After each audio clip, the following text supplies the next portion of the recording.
रुआ साड़ी न लहिनी जी गई भूली सुनतानी तरुए बोली कहा पहिर के करब दर्शनिया तनाया साड़ी के फेर में अबेर जहनी करा धनिया तनाया साड़ी के फेर में अबेर जहनी करा धनिया। अरे चल जल्दी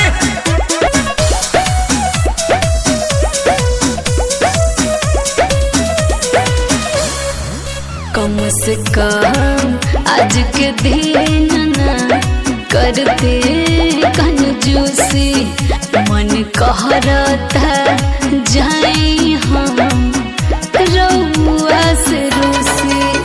अरे चलती के चक्कर में हो गई नी बिस्फोर हो छोटी मोटी बात खातिर कर न मना थोर हो।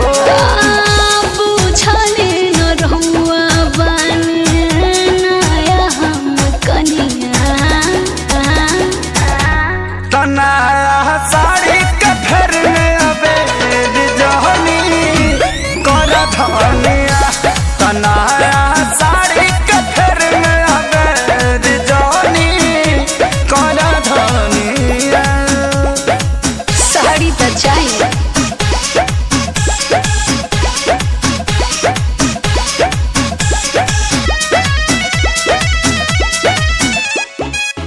बात बाटे बेबी माई के एही से चलतानी न कहल दीना घर से आज सही कहतानी।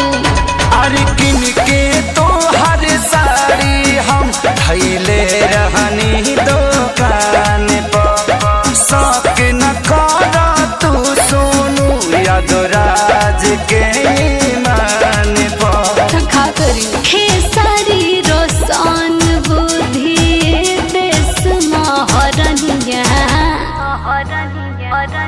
तनाया साड़ी के भर में अबेर जहनी कर धनिया नया साड़ी के भर में अबेर जहनी कर धनिया। गुस्सा थूक दो।